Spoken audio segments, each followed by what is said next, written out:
Nama Yesus, setiap kita yang siap diberkati oleh firman Tuhan, sama-sama saya katakan amin. Silakan duduk Bapak Ibu. Selamat pagi, shalom untuk kita semua. Shalom. Baik yang menyaksikan khotbah ini ataupun ibadah ini melalui live streaming, juga yang berada di ruangan ini, saya percaya bahwa tidak kebetulan kita sudah ada di ujung bulan pertama dari tahun 2023. Tidak terasa sudah 1 bulan kita lewati tahun yang baru ini. Dan saya percaya bahwa masih ada 11 bulan yang Tuhan akan terus kerjakan di dalam kehidupan kita, berkenaan tentang tema kita yang tahun ini kita akan imani, yaitu masa menuai, atau tahun di mana kita akan masa memanen. Dan saya percaya bahwa ketika kita rindu menuai jiwa-jiwa di ladang Tuhan, tentunya itu tidak lepas dari kehidupan kita yang kita taburkan. Ya, kalau kita baca Mazmur 126, orang yang menabur dengan tetesan air mata terus berjalan maju, mereka akan pulang dengan sorak-sorai. Ya, walaupun kita tahu bahwa di dalam perjuangan kita, kesaksian kita, kehidupan doa kita, tentunya banyak air mata dan penderitaan kita alami. Tapi saya percaya orang yang terus bertekun di dalam hal-hal tersebut, mereka suatu saat pada akhirnya akan bersorak-sorai. Amin. Dan kalau saudara memperhatikan setiap minggunya khotbah berkenaan tentang bagaimana kita rindu menuai jiwa-jiwa, kita rindu menjadi tahun yang bergairah kita untuk menuai jiwa-jiwa. Saya percaya tidak kebetulan di jemaat ini kita diajarkan bahwa kita harus jadi murid Tuhan. Ya, murid Kristus. Tuhan cari murid, bukan cari pengikut. Tuhan cari murid. Katakan sama sebelahmu, Tuhan mencari murid. Amin. Tuhan rindu kita jadi murid. Ya, jadi murid Kristus, bukan hanya sekedar jadi orang yang mengikut ataupun berjalan bersama dengan Tuhan, tapi sungguh-sungguh kita jadi murid Tuhan yang mau dibentuk, mau diajar, mau ditegur, dan mau diajak untuk melakukan tugas dan panggilan kita. Dan Bapak Ibu, saya percaya kalau kita murid Tuhan yang sungguh-sungguh, tidak ada perkara yang mustahil bagi Tuhan dan bagi orang percaya. Amin. Tadi pagi saya dapat satu WA teks, Pastor, tolong doakan anak saya sudah 3 hari terakhir kesurupan. Masuk rumah sakit nggak tahu, nggak ada penyakitnya. Mati kayak orang mati suri. Dokter bingung, semua bingung. Dan saya tahu ini orang yang saya sangat kasih, karena walaupun dia nggak ada di tempat ini, dia orang yang saya kenal dari sejak kecil. Ya, orang tuanya sangat saya hormati. Ya, cukup dekat dengan saya, walaupun beliau sudah nggak ada. Orang yang setiap kali kalau saya lihat fotonya, nggak kerasa air mata saya tumpah, saudara. Karena ini orang, salah satu orang tua, selain orang tua saya, yang cukup berpengaruh dalam hidup saya. Ya, semasa saya sekolah. Dan dia ngalamin, ini anak dari orang yang saya hormatin ini, punya anak, ngalamin seperti itu. Dia sudah ada di satu gereja yang sangat besar di kota ini. Ya. Minta didoakan, tapi anaknya masih seperti itu. Sudah didoakan oleh gembalanya. Tapi memang gak langsung, cuma melalui telepon. Saya bilang sama dia, kamu jangan mengandalkan gembalamu. Halo?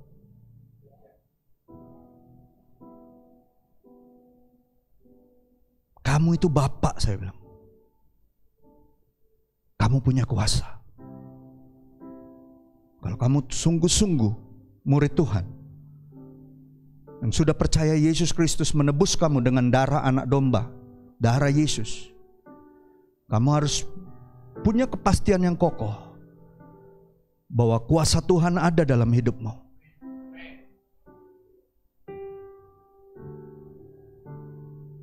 Sekarang saya bilang, tumpangin tangan anakmu, doakan dia, pakai firman Tuhan yang ada di dalam hatimu, yang sudah kau tahu, sudah kau dengar, bahwa oleh darah anak domba dan oleh kesaksian kita, iblis sudah dikalahkan. Kalau hidupmu tunduk sama Allah, lawan iblis itu, dia akan lari dari hadapanmu.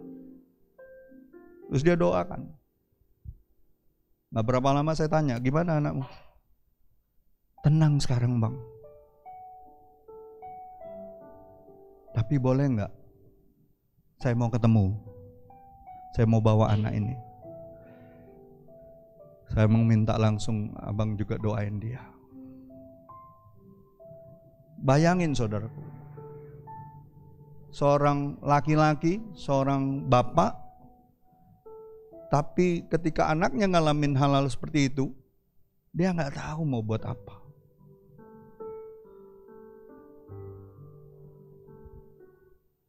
Saya prihatin saudaraku, banyak orang ngakunya Kristen, tapi tidak tahu hal-hal yang diajarkan oleh Kristus.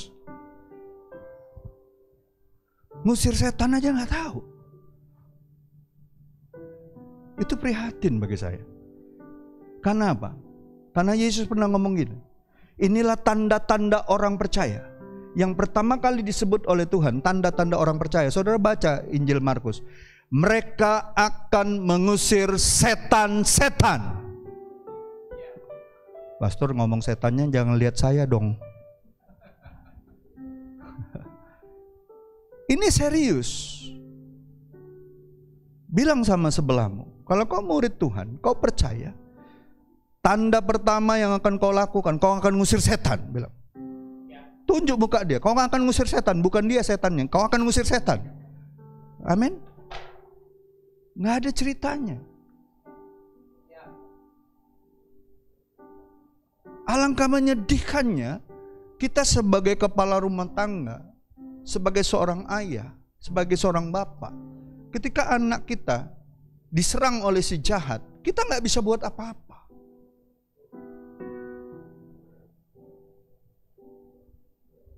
Menyedihkan, ngandalin orang lain. Padahal kuasa yang sama ada di dalam dia. Apa bedanya kuasa yang ada di dalam saya dengan yang ada di dalam hidup saudara?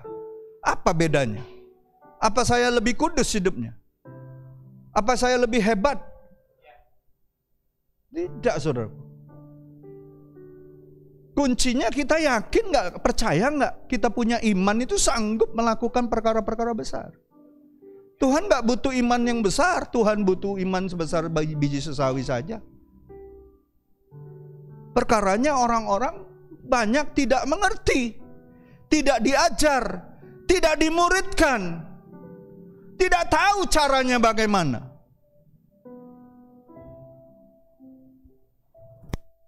Saya ingat kira-kira 15-16 tahun yang lalu, ada seorang anak perempuan yang keluarganya berantakan. Waktu kami baru awal-awal di Cinde. Keluarga berantakan. Papa mama split. Anak ini datang terus ke center gereja. Lihat saya sama Ibu Irma melayani orang. Lihat doain orang. Lihat sampai dia bilang gini, dia bukan orang percaya awalnya. Om tante boleh gak saya dimuridkan, diajarin yang seperti ini. Kami ajari, kami muridkan dia, kami doakan dia. Dari dia adiknya bertobat.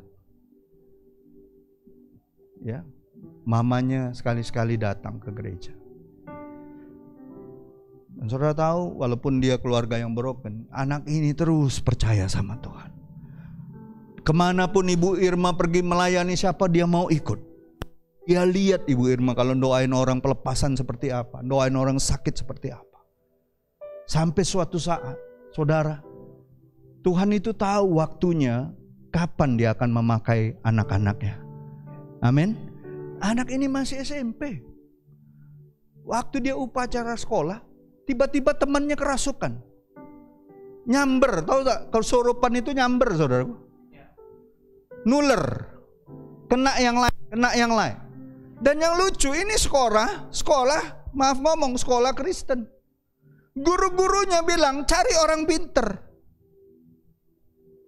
Dan anak ini mengatakan, enggak, bapak ibu gak usah panggil orang pinter, saya akan doain teman-teman saya. Dia tumpangin tangan satu-satu teman-temannya yang sedang tergeletak menggelepar-gelepar itu.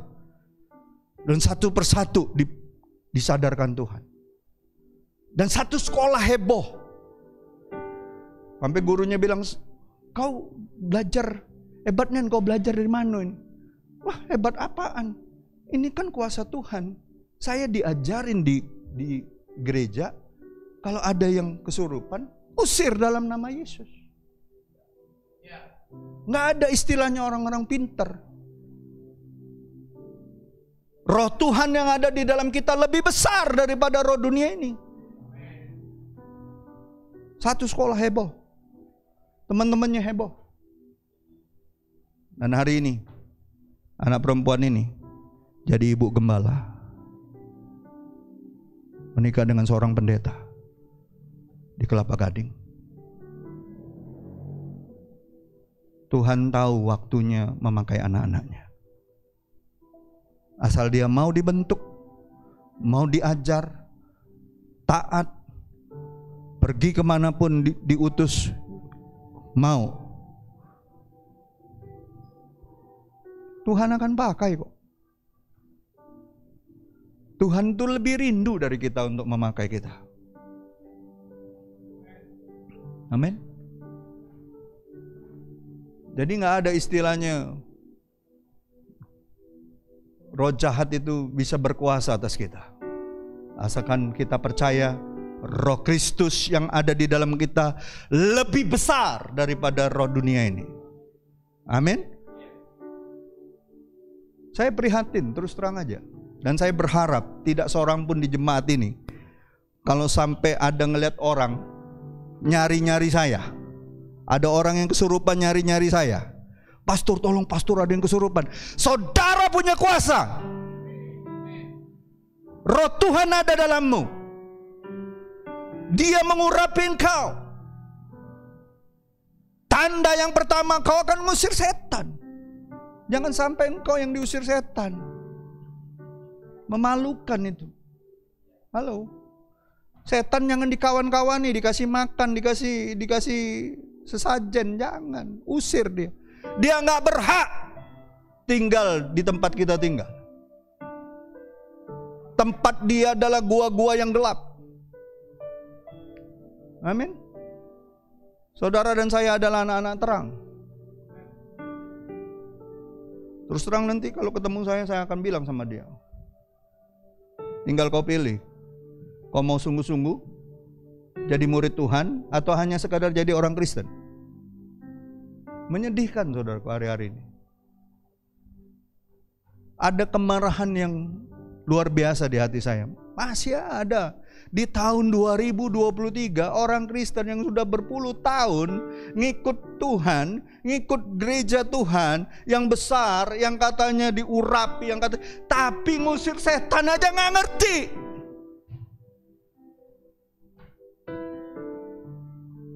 Takut, khawatir, cemas, seolah-olah kuasa itu lebih besar daripada dia. Nggak bisa saudara. Saudara percaya nggak? Di dalammu ada kuasa Tuhan, ada roh Tuhan. Percaya nggak? Kalau saudara nggak percaya, saudara nggak cocok dengar khotbah hari ini. Terus terang aja. Sudah hampir 25 tahun saya melayani. Saya punya kegeraman tersendiri kalau dengar hal-hal yang seperti ini. Masa sih orang Kristen kayak gitu? Saya dulu aja belum percaya Tuhan aja yang saya lawan. Kalau ada roh-roh jahat yang mencoba mengganggu, mengintimidasi. Apalagi sekarang sudah di dalam Tuhan, roh kita lebih besar dari roh dunia ini dibilang. Amin. Ya, jadi pagi hari ini saya akan menyampaikan satu kebenaran firman Tuhan. Kita lihat, kita kembali ke tema. Kita lihat.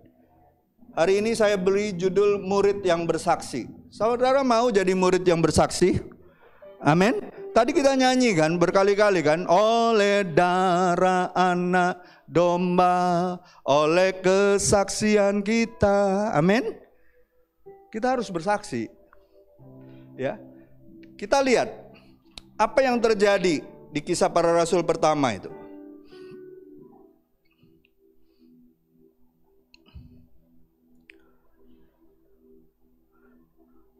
Roh Kudus dijanjikan judulnya. Ya. Dan Yesus yang perikop kedua, Yesus terangkat ke sorga. Ya. Saudara, kalau saudara baca Kisah Rasul 1 sampai pasal 1 ayat 1 sampai 5, Yesus itu 40 hari terus menerus menampakkan diri. Betul? Sama murid-muridnya. Betul? Dan yang dibicaranya cuma satu topik, kerajaan Allah. Halo, hal kerajaan Allah.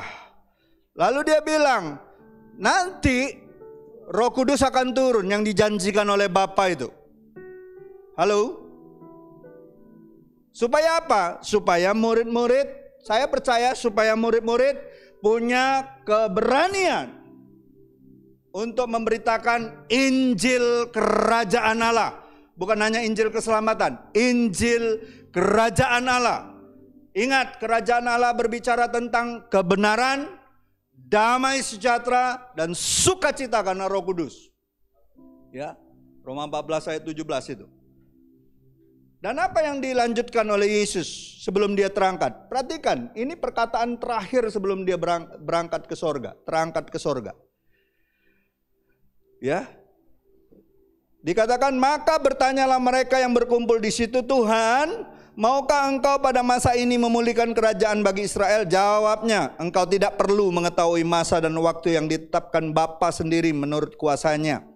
Tapi perhatikan ayat 8, kita baca sama-sama 2-3. Tetapi kamu akan menerima kuasa kalau Roh Kudus turun ke atas kamu, dan kamu akan menjadi saksiku di Yerusalem, di seluruh Yudea dan Samaria, dan sampai ke ujung bumi. Dalam bahasa TBP-nya, terjemahan bahasa Palembang, tapi kamu bakal nerimo kuasa pas Roh Suci datang ke kamu. Terus kamu bakal jadi saksi aku di Yerusalem, di seluruh Yudea, sama Samaria, juga sampai ke ujung bumi.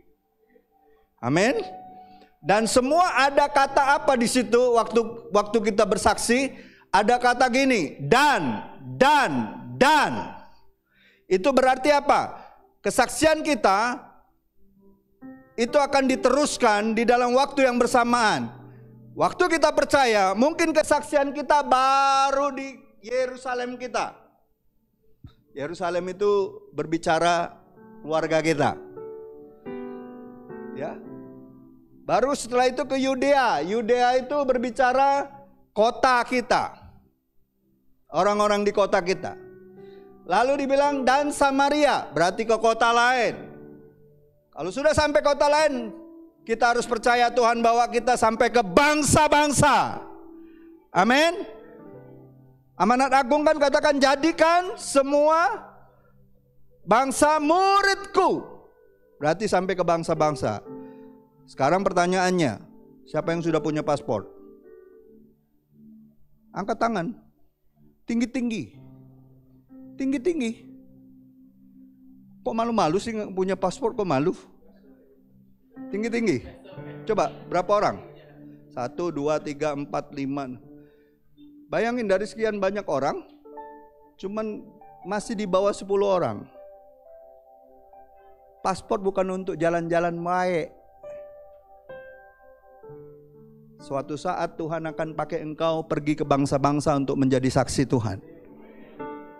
Amin.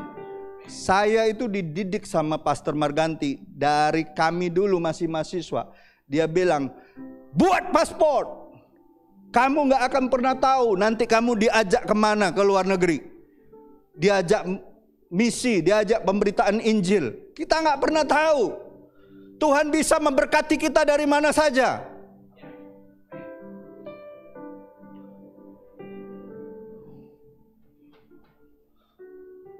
Ibu Irma malah punya hati untuk India. Bilang asal jangan ngelihat pohon, kamu pegang-pegang daunnya. Nyanyi lagu India. Saya punya hati untuk Afrika.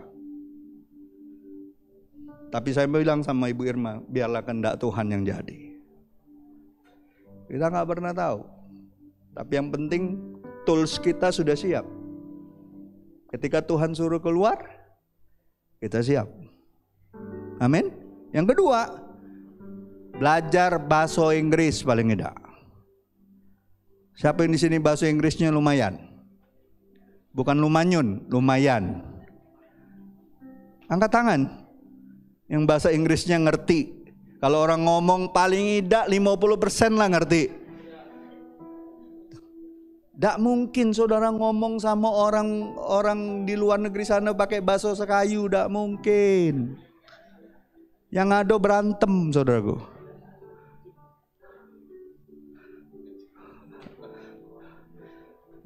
Tidak mungkin manggil orang bule, oi koyong. Tidak mungkin. Tidak mungkin. Betul nggak? Kope, nggak mungkin saudara.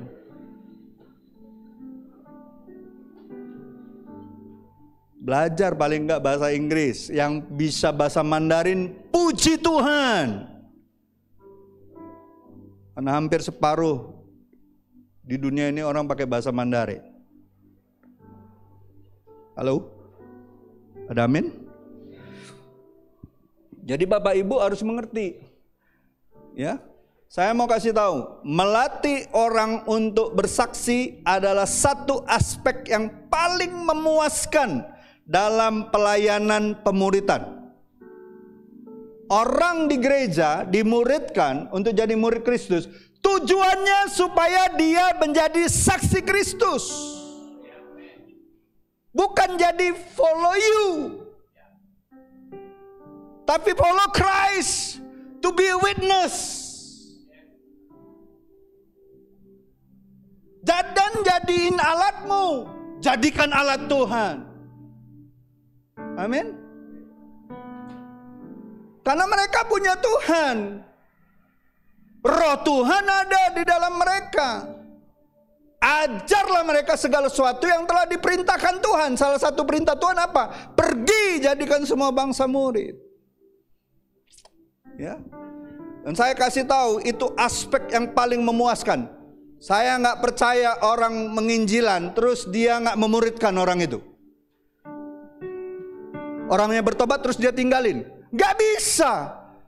Orang namanya lahir baru, dia sama seperti bayi, butuh dirawat, butuh dikasih susu. Kalau orang nginjil ataupun KKR, terus ribuan orang bertobat terus dia pergi, nggak dia muridkan, nggak ada orang yang follow up, kau seperti mengaborsi bayi-bayi rohani. Dan bagi saya itu omong kosong, kekristenan seperti itu. Makanya saudara perhatikan, dari awal yang sudah berjemaat di jemaat ini, pernah kita bikin KKR besar? Nggak pernah. Karena apa? Karena Yesus mengajarkan kita personal. Penginjilan itu personal. Personal.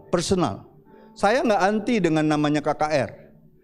Tapi kebanyakan KKR sudah sumber source-nya besar, ya, orangnya nggak siap. Tapi kalau personal, satu orang bertobat, seisi rumah diselamatkan. Satu orang bertobat, seisi rumah diselamatkan. Seandainya 70 orang pergi nginjil, satu orang bertobat saudara lain, Satu keluarga, paling enggak 2, 3, atau 4 keluarganya bertobat. Sudah berapa orang itu? Kalau pola pikir kita, gereja seperti itu pasti menggairahkan. Yesus menangkan Samaria tidak bikin KKR, saudaraku. Dia personal kunjungi satu wanita pesundal itu. Dan oleh kesaksian wanita Samaria yang sudah kumpul kebo 5 kali dengan pria, Tuhan ubahkan, Tuhan pakai lidahnya untuk bersaksi kepada saudara-saudaranya di Samaria. Seluruh kota bertemu dengan Yesus. Dan mereka bilang, kami percaya bukan lagi karena perkataanmu, tapi karena kami bertemu dengan dia. Amin. Siapa yang percaya? Karena satu orang akan banyak orang bertemu dengan Yesus.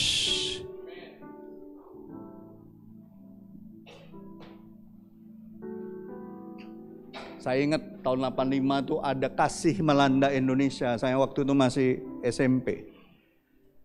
Wah, mobil-mobil orang Kristen terutama ada stikernya kasih melanda Indonesia. Pertama kali seorang hamba Tuhan bisa pakai Istora Senayan untuk 200.000 orang lebih KKR, itu beliau. Almarhum Pendeta Jeremia Rim. Itu hamba Tuhan yang pertama kali di Indonesia ini. Bukan dari latar belakang orang percaya tadinya. Dia dari tetangga sebelah. Menjadi percaya dan dipakai Tuhan sejak umur 17 tahun. Udah keliling Amerika. Dia penginjilan ke kampus-kampus. Termasuklah bapak-bapak rohani kita di gereja ini bertobat atas pelayanan beliau. Saudara tahu, habis dia KKR, puluhan ribu anak-anak muda dijamah Tuhan bertobat, tapi gereja nggak siap. Gereja nggak siap muridkan. Apa yang terjadi? Seperti aborsi. Sejak itu, tahun 88, dia berdoa puasa, beliau menangis di hadapan Tuhan. Kenapa gereja nggak siap Tuhan? Aku ini hanya penginjil. Dia tahu panggilan dia awal adalah penginjil. Tapi gereja nggak siap memuridkan. Nggak siap membentuk orang-orang yang baru bertobat ini untuk dijadikan murid Tuhan yang akan bersaksi. Berguguran beberapa lama kemudian. Nggak usah jauh-jauh, generasi saya aja. Dari 600 anak yang ikut retret dari bermacam-macam kampus. Hari ini itu bisa dihitung dengan jari yang betul-betul terus melayani Tuhan sampai jadi hamba Tuhan.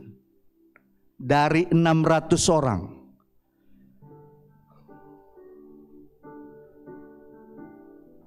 Ternyata gereja nggak siap. Saya rindu hari-hari ini kita semua siap sebagai gereja Tuhan. Amin. Paling tidak seumur hidup kita muridkan satu orang yang nantinya dipakai Tuhan untuk bersaksi. Tuhan gak minta banyak. Kalau kau bisa menangkan satu, Tuhan akan kasih 2. Kalau kau Tuhan percayakan 2, Tuhan kasih 5. Tuhan kasih 10, Tuhan kasih 100. Amin. Ada amin saudaraku? Jangan tunda lagi. Ini waktunya. Ya. Jangan jago kandang, tahu banyak firman tapi gak pernah muridin orang, gak pernah keluar sana nginjilin orang, gak pernah doain orang sakit, gak pernah doain orang kerasukan ataupun terikat dengan kuasa-kuasa gelap. Maunya nyaman, maunya terima hal-hal yang rohani aja di gereja. Keluar sana, go kata Tuhan. Amin. Go. Tuhan gak pernah bilang mari datang. Tuhan bilang selalu go. Make disciple. Pergi keluar sana. Jangan jago kandang. Bilang sama sebelahmu, jangan nggak jago kandang. Pergi beritain Injil, muridkan orang. Paling tidak seumur hidupmu satu aja. Satu aja Tuhan, aku minta satu aja. Percayalah, kalau kau setia dengan satu yang kecil, Tuhan akan kasih tambah. Nggak usah muluk-muluk sama Tuhan. Amin. Nggak usah muluk-muluk. Ya. Jadi Bapak Ibu, saudara-saudariku yang terkasih, saya mau kasih tahu, seseorang tidak akan pernah bersaksi, tidak akan bersaksi kecuali mereka sudah ngalamin Yesus Kristus dan dipenuhi Roh Kudus serta dilatih. Ada amin? Betul tidak? Ya. Makanya saya kalau orang yang baru bertobat saya layani, saya lebih banyak ajak dia pertama apa? Ngalamin Tuhan. Ajak dia masuk dalam penyembahan, persekutuan, menyembah Tuhan. Tapi di waktu yang sama, ketika saya tanya misalnya, kamu ada teman gak? Ada keluarga gak yang kamu rindu untuk mereka juga percaya Tuhan? Kalau dia bilang ada, ayo, kapan yuk kita kunjungin? Kapan yuk kita beritakan Injil sama dia? Sama-sama dengan orang ini. Sama-sama dengan anak ini. Pertama, seperti Yesus. Yesus kan ngajak murid-muridnya pertama apa? Yesus do, they watch. Halo? Yesus lakukan pelayanan, melayani orang, murid-muridnya menyaksikan. Melihat, menyaksikan. Betul? Tapi pelan tapi pasti setelah berapa kali diajar seperti itu, mulai dia utus. Betul? Mereka yang lakukan, Yesus yang melihat dari jauh. Halo? Iya kan? Iya kan? Yesus lakukan pertama, mereka lihat. Yesus lakukan, mereka bantu. Betul nggak? Ngasih makan 5.000 orang, betul? Lalu setelah itu dia utus setelah berapa kali. Dan dia amati dari jauh. Waktu mereka pulang pelayanan semua kasih report nggak? Pertanyaannya, kalau saudara sudah menangkan jiwa, doain orang sakit, saudara cerita nggak sama pemimpinmu, sama saudara seimanmu, supaya juga menggairahkan. Cerita dong, kesaksian dong. Kesaksian kita kan mengalahkan si iblis. Kesaksian kita juga menyemangati saudara-saudara kita yang lain. Amin. Iya. Jangan diam-diam baik. Cerita. Apalagi kalau tiba-tiba terbuka pintunya di satu areal, banyak gitu jiwa-jiwa yang mau dijangkau. Jangan sendirian. Jangan cuma mengandalkan kelompok selmu. Ajak rame-rame yang lain. Jadilah penjala yang memiliki simpul yang banyak. Kita nggak akan pernah tahu mana bagian mana. Percayalah ada bagiannya masing-masing. Nggak usah takut. Amin. Saya bersyukur kemarin pertemuan blessing. Satu hamba Tuhan sudah 45 tahun dia melayani. Dia bilang 45 tahun. Fokus pelayanan saya salah. Saya bersyukur, saya bergaul. Dia sebut beberapa hamba Tuhan termasuk saya. Saya sekarang ngerti. Pelayanan bukan masalah berapa besar gereja, berapa besar gedung dan fasilitasnya, tapi berapa besar dan berapa banyak jiwa-jiwa yang kita bisa bawa bersama-sama. Bukan hanya dari gereja kami, tapi bergandengan tangan dengan gereja lain untuk memenangkan kota ini, bahkan memenangkan Sumatera Selatan. Wah, saya terharu. Ini hamba Tuhan yang mau belajar di usia tuanya dan mau merendahkan hatinya. Saudara percaya, kita semua walaupun beda-beda nama gereja, kita semua adalah keluarga Allah. Keluarga besar. Kota ini terlalu luas untuk kita menangkan sendirian. Daerah ini terlalu besar untuk kita bisa garap sendirian. Kita harus punya gandengan tangan. Kita harus punya jaringan simpul yang besar bersama dengan saudara yang lain. Tidak peduli siapa yang mendapat nama, yang paling penting nama Tuhan dibesarkan. Saya gak peduli dengan nama besar, gak peduli. Gak penting bagi saya. Bagi saya satu jiwa bertobat, bagian saya ada sukacitanya di sorga. Amin. Siapa yang menuai, siapa yang nabur, itu Tuhan sudah tentukan masing-masing. Amin. Jangan pusing dengan nanti diambil itu, nanti ada bagiannya masing-masing. Amin. Nggak usah khawatir. Yang penting kita kerja terus. Kerja buat Tuhan. Kan ada lagunya. Tahu nggak lagunya? Anak sekolah minggu. Kerja buat Tuhan selalu manis palip selalu manis. Amin. Kerja buat Tuhan itu manis, nggak ada yang sia-sia. Ya, jadi Bapak Ibu, ada dua prinsip yang diajarkan kepada jemaat, yang seharusnya diajarkan kepada jemaat yang rindu dipakai Tuhan bersaksi. Yang pertama, kita harus tahu ketika kita bersaksi, itu sebenarnya Allah yang mengerjakannya. Amin? Ada amin gak saudaraku? Prinsip pertama dari bersaksi ialah menyadarkan kita akan kenyataan bahwa Allah yang mengerjakannya. Bersaksi bukanlah ciptaan manusia, dan juga tidak dilakukan dengan kekuatan manusia. Kalau saudara baca tadi 1 Korintus 2 itu, Rasul Paulus mengatakan, aku memberitakan Injil bukan dengan kata-kata hikmat manusia, tapi dengan kekuatan roh. Ada amin. Bukan dengan hikmat manusia, tapi dengan kekuatan Allah. Bukan dengan hikmat manusia yang meyakinkan, tapi dengan kekuatan Allah.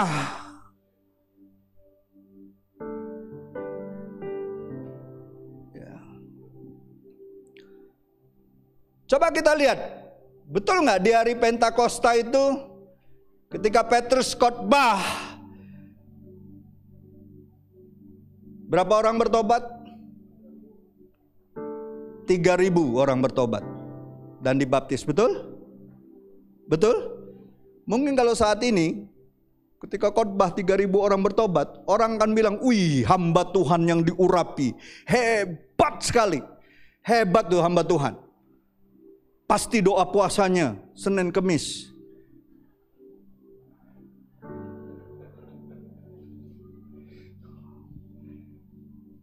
Kita seringkali kagum dan memproklamirkan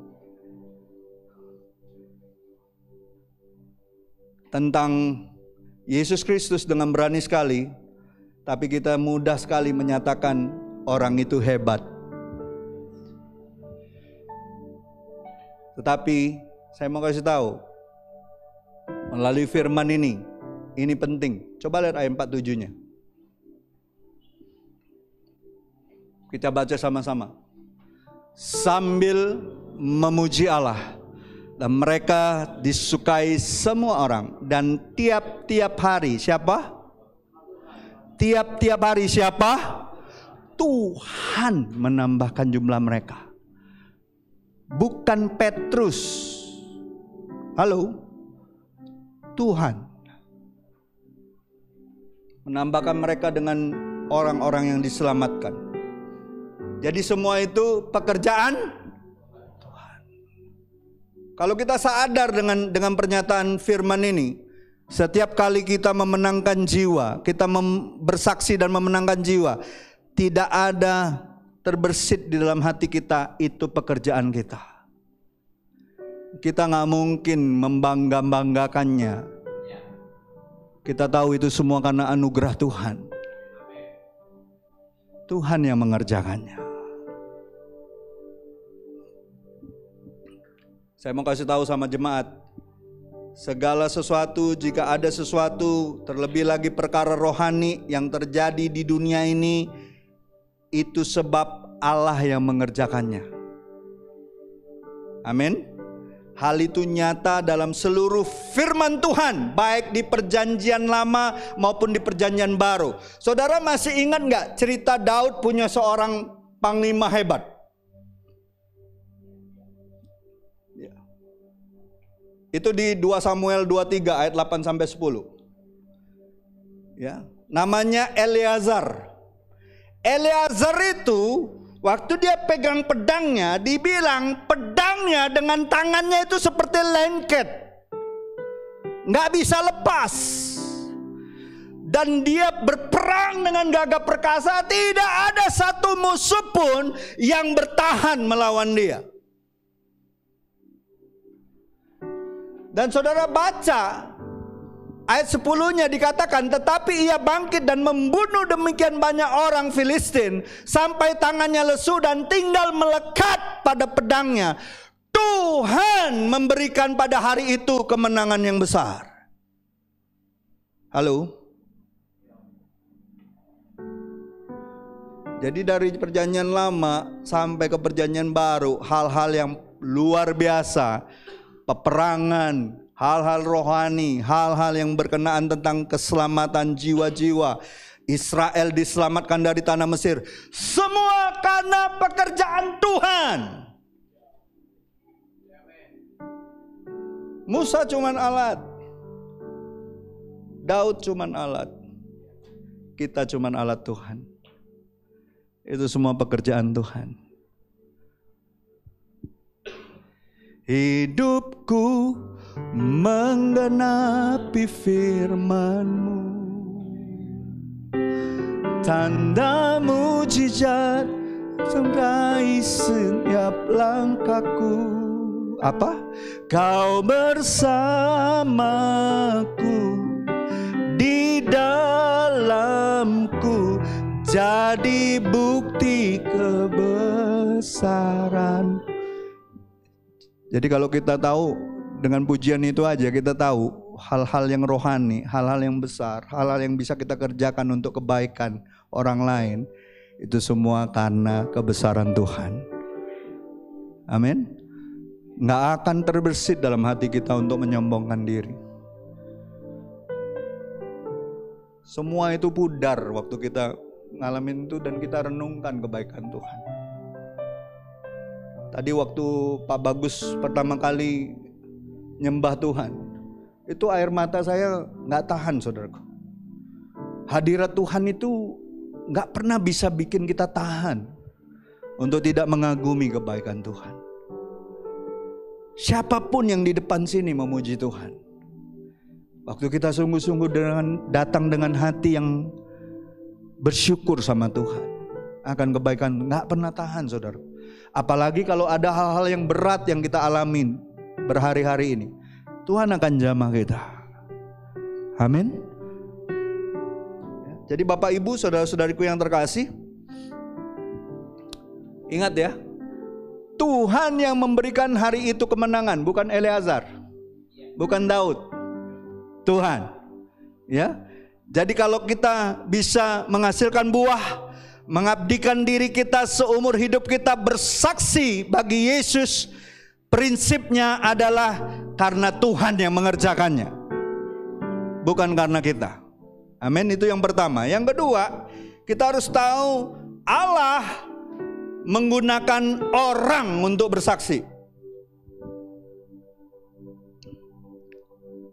Ya, jadi prinsip yang kedua bersaksi adalah Allah menggunakan orang-orang percaya untuk bersaksi, pria dan wanita. Ya, orang-orang Kristen, pria dan wanita itu adalah alat pilihannya Tuhan. Untuk apa? Meluaskan Injil kepada orang-orang yang perlu mendengar kabar baik tentang Yesus. Salah satu gambaran yang sangat jelas dan menarik itu ketika Cornelius bertobat. Ya. Cornelius itu siapa? Kalau saudara baca Kisah Para Rasul, Cornelius itu siapa? Seorang perwira Yunani, betul nggak? Romawi, sorry. Ya, yang takut akan Allah, suka memberi sedekah, ya, kepada orang yang memerlukan, dan senantiasa berdoa. Tolong, mana ayatnya?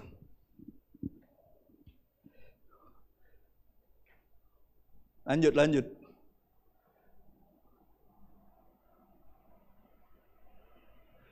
Lalu apa yang terjadi?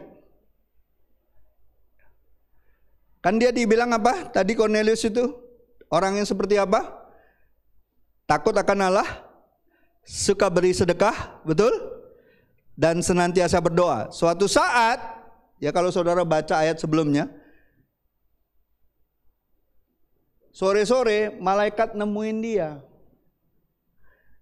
dan berkata, sekarang suruhlah beberapa orang ke Yope untuk menjemput seorang yang bernama Simon yang disebut Petrus. Ia menumpang di rumah seorang penyamak kulit yang bernama Simon yang tinggal di tepi laut. Kalau saya renungkan ayat ini ya, ada satu pertanyaan. Mengapa malaikat itu tidak berkata saja demikian? Hai Cornelius, percayalah kepada Tuhan Yesus Kristus, maka engkau akan selamat, engkau dan seisi rumahmu. Bisa nggak dia ngomong? Malaikat itu bisu nggak? Malaikat bisa ngomong nggak? Coba tanya sebelahmu, yakin nggak dia malaikat bisa ngomong nggak? Seharusnya kalau kita berpikir ya, kenapa dia sendiri yang ngomong sama Cornelius? Kan malaikat, tentunya kan lebih berwibawa, betul nggak? Setuju nggak? Saudara setuju nggak? Siapa yang pernah lihat malaikat di sini? Belum ada yang pernah lihat malaikat. Coba gini tangannya. Coba gini. Tangannya ke samping. Kasihan deh lo.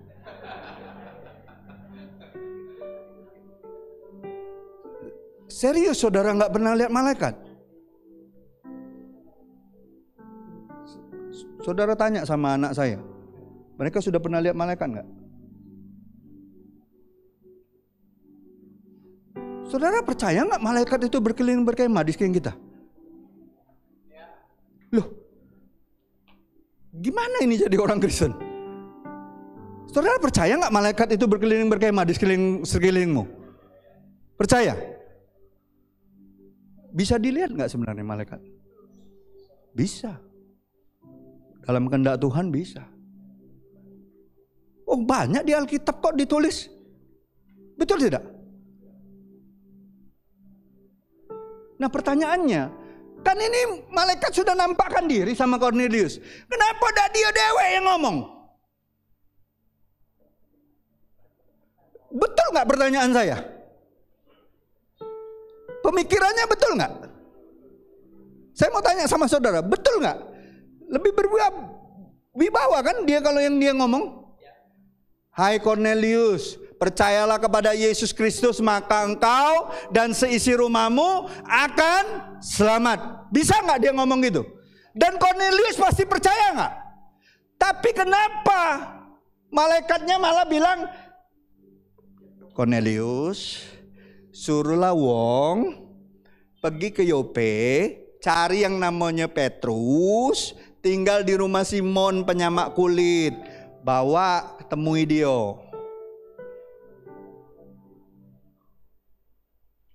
Lebih mudah apa lebih sulit itu?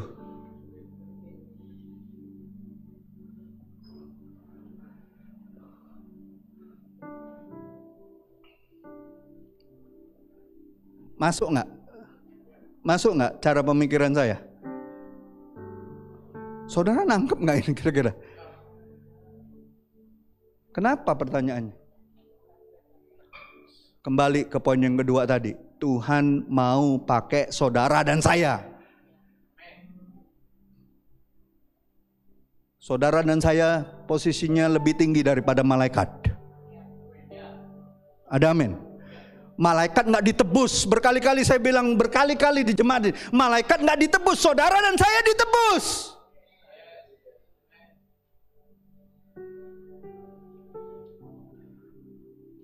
Berharga perkataanmu tentang Yesus.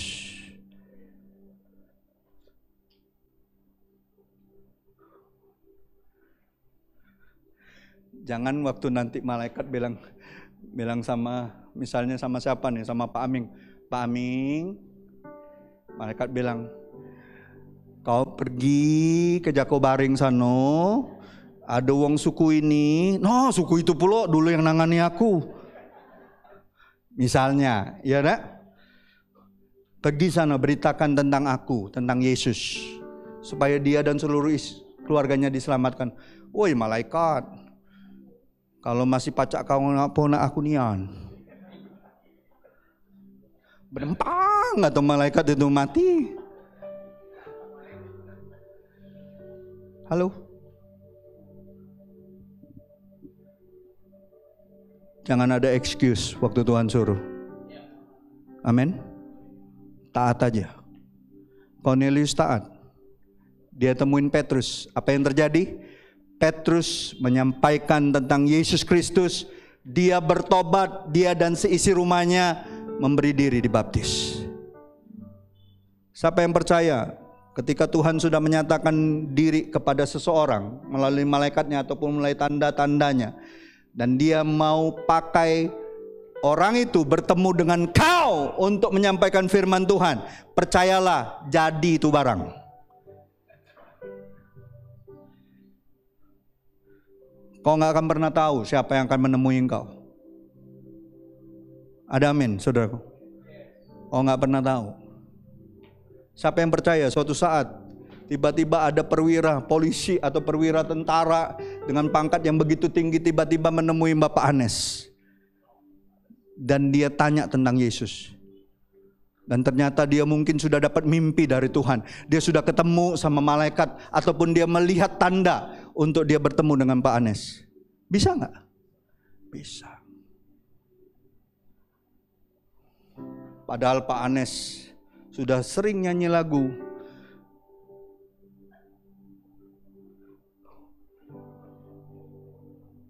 Berhari-hari dia sudah begitu payah mencari-cari jiwa-jiwa. Nggak ketemu-ketemu. Apakah kau payah mencari-cari? Nggak ketemu-ketemu. Apakah kau payah menginjili? Tiba-tiba Tuhan bawa orang untuk cari dia. Bertemu untuk memberitakan Injil. Bisa nggak? Bisa. Siapa yang percaya tahun ini akan terjadi itu? Mungkin kau sudah bertahun-tahun cari jiwa-jiwa gak ketemu, gak ada yang mau percaya, malah ditolak, malah diejek, malah dianggap rendah. Percayalah, suatu hari akan datang orang-orang seperti Cornelius. Orang-orang yang sebenarnya sungguh-sungguh cari Tuhan, belum ketemu Tuhan yang hidup, tapi melalui saudara dan saya dia ketemu Yesus, Tuhan yang hidup. Sekali lagi, Tuhan mau pakai saudara dan saya. Bisa aja Tuhan kalau mau bikin orang bertobat dari suku apa yang paling keras. You name it. Suku apa yang paling keras menentang pemberitaan Injil. Bisa aja Tuhan susun semua bintang tiba-tiba dia susun kata-kata Yohanes 3 ayat 16 dalam bahasanya. Bisa gak? Bisa gak di langit tiba-tiba muncul Yohanes 3 ayat 16 dengan bahasa suku itu? Bisa gak? Bisa. Tapi Tuhan gak lakukan itu. Tuhan mau saudara dan saya.